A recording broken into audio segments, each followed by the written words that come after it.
We do have Jeremy Hahola on the ground there.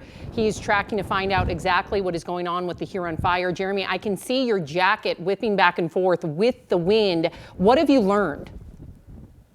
Yeah, we just got on scene here, Sam. We're standing on 84th Avenue here near Huron.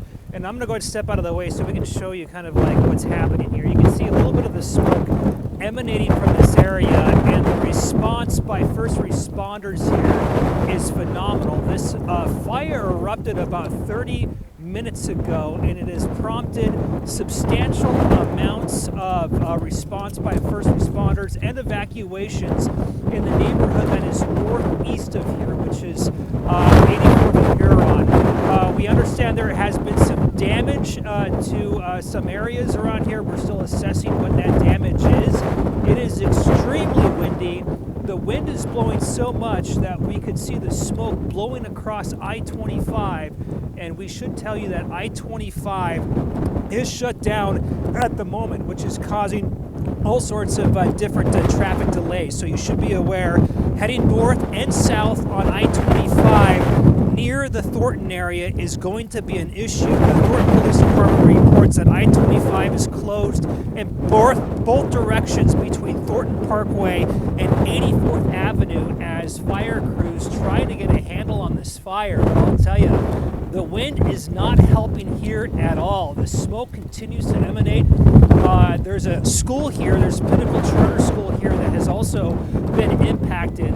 And so the response here by fire crews and fire officials is pretty permanent. It's immediate, and they're trying to kind of get these flames here down. And we understand about 15 minutes ago, police started going door to door, knocking on doors in the neighborhood just northeast of this location out of precaution. So at this point, we're going to just stay here, watch what happens here as fire crews respond to here at 84th and Huron. I can see many of the businesses here along 84th look empty, and we understand that there have been evacuations to this area. But if you go through our camera view here, we're looking east on 84th. You can see all of that smoke blowing towards the southeast, and that's why officials shut down I-25 there at Thornton Parkway, because the visibility is just too bad, too dangerous. So I would imagine this is going to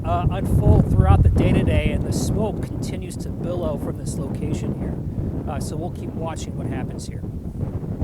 Jeremy Hahola, stay safe out there. We can hear the wind through your microphone, and I know as you learn more details, you will bring them to us. Thank you.